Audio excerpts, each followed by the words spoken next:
Entah kenapa ya, kalau misalnya malam-malam, kalau misalnya kita tuh udah sebenarnya nggak mau mikir, udah males mikir, udah pengen tidur, kadang tuh malah kita pikirannya bisa macem-macem gitu, mikirin hal-hal yang biasanya nggak kita pikirin, malah bikin kita mikirin hal-hal yang dalam, mungkin malah bikin kita krisis eksistensi, jadi galau, mempertanyakan apa makna hidup ini, atau kadang mikir apakah orange itu dinamai orange karena warnanya orange, atau warna orange dinamai orange karena ada buah orange itu kan. Kalau orang luar tuh kan kayak gitu. Kadang juga misalnya lagi nongkrong-nongkrong sama temen sambil makan mie, sambil nongkrong-nongkrong makan roti bakar, tiba-tiba omongannya tuh jadi yang deep talk gitu loh.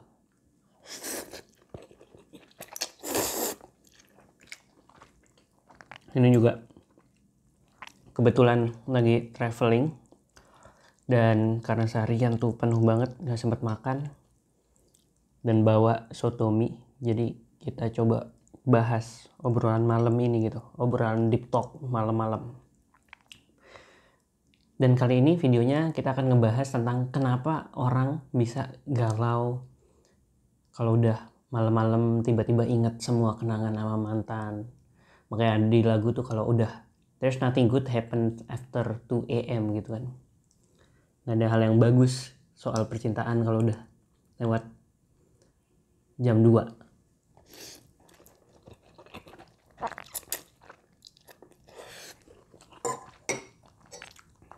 Ini rasa soto. Ini STMJ. Bikin inget zaman di Bandung dulu. Kalau nongkrong malam-malam sama teman-teman, tiba-tiba kalau anak ITB itu suka gitu. Ngomongin bangsa, ngomongin organisasi, bahkan ngobrolin robot dan roket itu di warung-warung roti bakar pinggir jalan gitu. Sambil makan mie, sambil minum susu bandrek atau STMJ atau angkringan. Wah, itu mulai dari nyampas sampai obrolan-obrolan serius ada di sana gitu. Nah, saya tuh nemuin jawabannya itu di buku Mihai Csikszentmihalyi, itu salah satu modern klasiknya lah untuk positive psychology gitu. Jadi Mihai Csikszentmihalyi ini yang mengungkapkan konsep flow. Kita pernah juga bahas di Learning How to Learn with Hutata tentang flow ini. Intinya orang itu ternyata yang bikin bahagia itu bukan uang. Jadi emang ketika nggak punya uang, terus penghasilan naik gitu, itu emang kebahagiaan tuh meningkat. Tapi sampai di suatu titik, bertambahnya gaji atau penghasilan atau kekayaan material ini nggak menambah tingkat kebahagiaan gitu.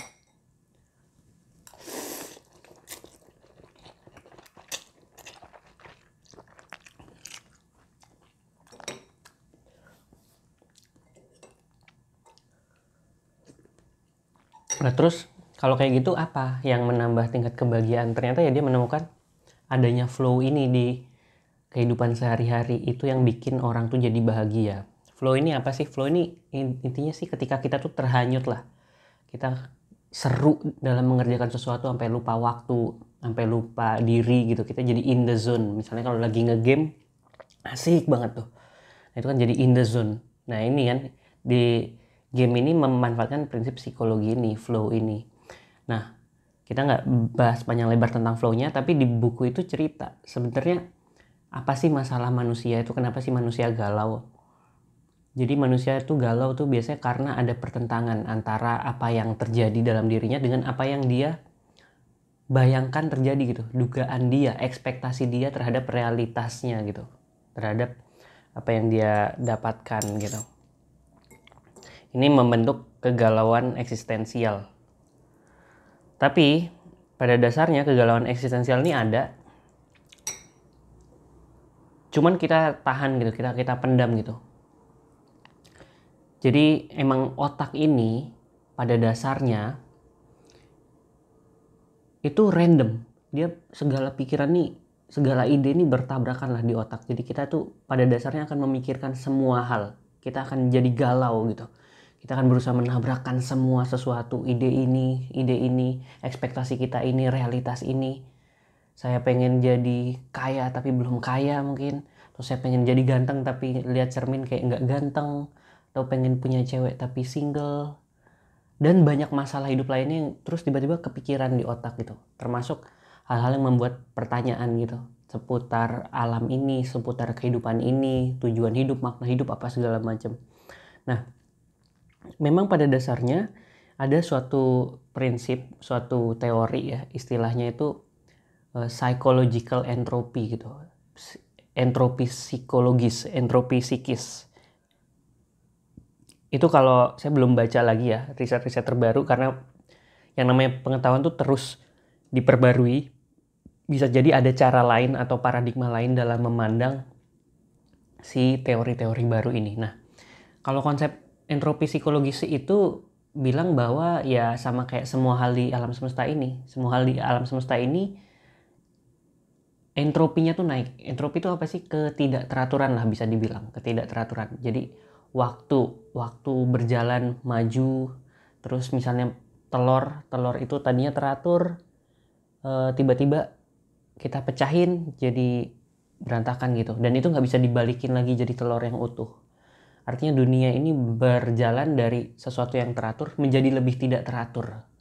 Itu adalah sebuah hukum alam, dan untuk mengembalikan dari ketidakteraturan jadi keteraturan itu butuh energi mental, kalau itu energi ya fisika ya, energi secara umum gitu.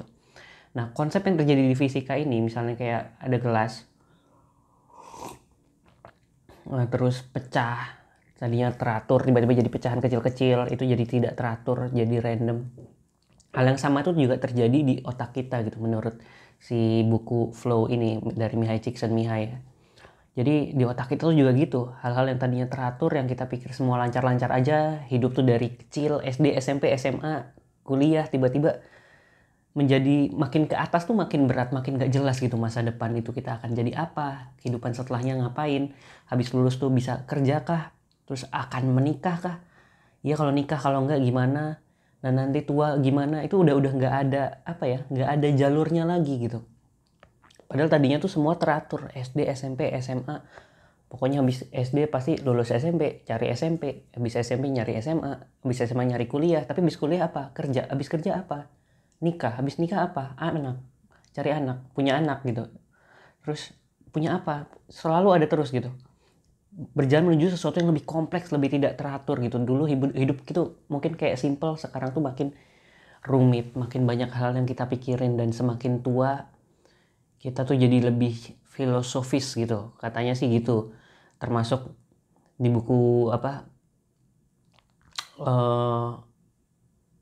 bukunya siapa sih itu, lupa lagi, yang Predictably Irrational, dan Ariely itu juga bilang banyak orang tua tuh yang akhirnya lebih kayak spiritualis, orang-orang yang begitu beranjak tua tuh lebih filosofis. Itu udah suatu hukum alam lah, karena memang manusia tuh somehow akan mencoba memecahkan kegalauan eksistensialnya gitu, kegalauan ontologisnya kalau di bahasa itu, bahasa si siapa, Mihai Csikszentmihalyi. Ya intinya itu, apa yang kita inginkan mungkin nggak jadi nyata gitu. Kita aja bertanya-tanya kenapa ya kita nggak kayak teman kita, kenapa kita nggak kayak si itu, kenapa kita dilahirkan seperti ini. Kegalauan seperti ini tuh pasti ada, apalagi kalau kita lagi ada masalah. Nah, terus masalahnya gimana kita menyikapinya gitu. Nah, ada yang namanya immature defense. Jadi ini bisa, kalau nggak salah tuh bisa dibagi jadi beberapa kategori ya. Yang pertama tuh ketika menghadapi kegalauan seperti ini ada dua. Kayaknya pernah dibahas juga di tentang apa sih cara menghadapi kegagalan. Intinya immature defense tuh orang kalau jadi nongkrong-nongkrong, minum-minum cari pelarian, rokok-rokok, nonton TV terus, itu pelarian supaya otaknya nih yang kacau tadi mikirin berbagai kegalauan dibikin jadi teratur. Kan kalau misalnya nonton TV kan teratur, ada cerita, ada pikiran lain gitu.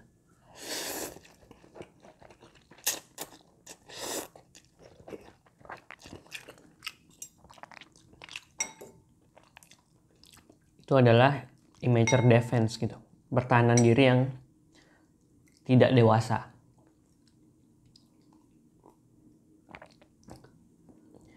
Yang satu lagi tuh mature defense gitu, emang berusaha mencari cara untuk mengatasi kegalauan ini gitu. misalnya kita naik mobil, tiba-tiba mobilnya mogok, kita kan sebenarnya dihadapkan pada pilihan gitu. Ini kan sebuah situasi. Terus respon kita gimana? Gimana kita menyikapinya? Kita bisa aja maki-maki orang, maki-maki mobil, nyalain mobil, terus telat datang ke kantor, atau kita milih ya udah mobilnya ditinggal situ aja, kita jalan kayak atau cari tebengan kayak ke kantor biar nggak telat. Itu adalah mekanisme pertahanan diri yang dewasa gitu, udah arahnya nyari solusi jangka panjang. Dan itu ada dua cara juga, maksudnya bisa dilihat dari sudut pandang lain tuh ada untuk mengatasi ini kegalauan itu dengan namanya vita activa dan vita contemplativa. Vita activa tuh apa sih? Ketika kita misalnya galau tentang makna hidup, udah kita nggak usah pusing mikirin makna hidup itu. Kita kerja aja gitu. Karena kerja tuh ngasih keteraturan buat otak. Ngasih kerjaan buat otak supaya otaknya nih diarahkan ke hal lain gitu, vita activa. Jadi kita justru berusaha memberi makna dengan ya bekerja gitu. Makna kehadiran kita di dunia ini dengan bekerja, belajar, menolong teman dan sebagainya. Bergerak intinya, bergerak, beraktivitas.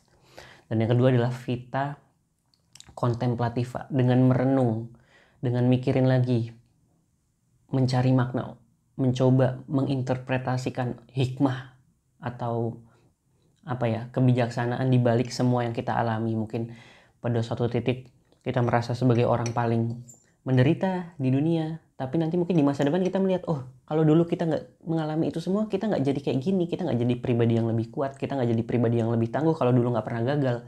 Kalau kita nggak dilahirkan di keluarga yang penuh konflik, mungkin kita nggak sedewasa ini menghadapi konflik dengan teman-teman. Kalau kita nggak lahir di keluarga yang misalnya beragam pikirannya, walaupun dulu kita pusing dengan seperti itu, dengan berbagai pertentangan di keluarga, tapi sekarang kita bisa mengelola perbedaan pikiran, lebih memahami orang lain yang punya pemikiran yang berbeda. Atau mungkin dulu di keluarga udah pernah ngalamin jatuh bangun ekonomi, sekarang jadi ketika lagi susah, maksudnya prihatin gitu, nggak punya duit, santai, sabar. Tapi kalau lagi punya duit juga nggak bermewah-mewahan gitu. Itu kan suatu kebijaksanaan. Intinya itu selalu bisa mencari makna dengan berkontemplasi, merenung-renung gitu. Mikirin sisi positif dari segala yang kita alami. Itu juga bisa. Dan emang idealnya tuh orang memadukan antara semua ini gitu. Antara yang pertahanan diri yang tidak dewasa, karena itu emang yang namanya kita tuh manusia butuh santai-santai, nongkrong-nongkrong, butuh refreshing, tapi itu tidak menyelesaikan masalah jangka panjang. Masalah jangka panjangnya harus diselesaikan dengan major defense, cari solusinya apa gitu untuk menghadapi masalah kita saat ini. Dan menggabungkan vita activa dengan vita contemplativa. Selain kita berkontemplasi tentang makna hidup, kita juga perlu, sambil makan ya gini. Kita juga perlu memberikan arti buat dunia, kita perlu gerak. Harus diseimbangkan. Tapi ya itu tadi, tapi kalau balik lagi ke pertanyaan awal, pas kenapa kita mulai video ini, kenapa tiba-tiba saya random pengen bikin video ini sambil makan mie.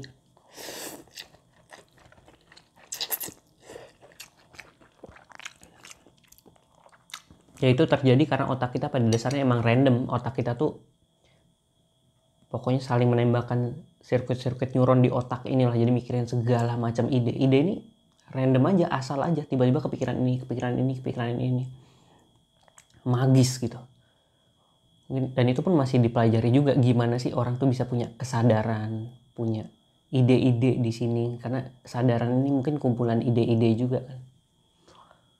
Dan ketika kita nggak beraktivitas, nggak apa ya, ini mulai random lagi otaknya. Makanya kalau lagi galau atau apa kan harus cari struktur baru gitu, harus ada sesuatu yang otak ini biar ngerjain sesuatu, mikirin sesuatu yang terstruktur gitu, nggak cuman mikirin ngalor ngidul, ngelamun doang. Tapi ada kalanya kita butuh ngelamun juga untuk cari inspirasi, kayak gitu sih.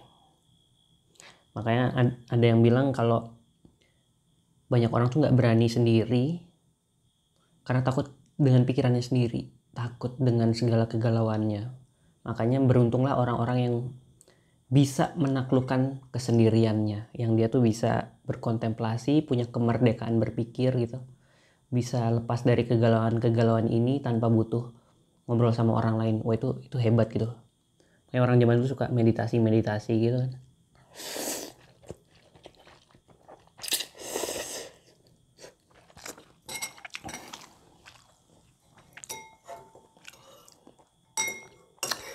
Ya akhirnya selesai juga makan soto mie ini, mie rasa soto.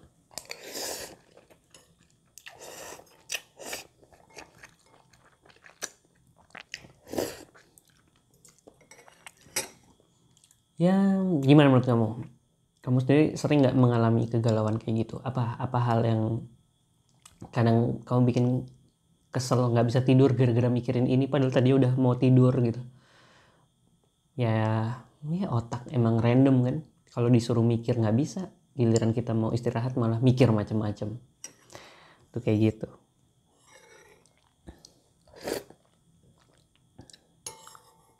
Ya kayak gitu aja video kali ini, dengan format yang agak berbeda dari biasanya. Ya kita eksperimen lah, karena ini mumpung lagi traveling juga, jadi kalau nggak sempet gitu bikin konten. Mudah-mudahan kontennya bermanfaat. Terima kasih sudah menonton video kali ini. Sampai jumpa di video berikutnya dan salaman.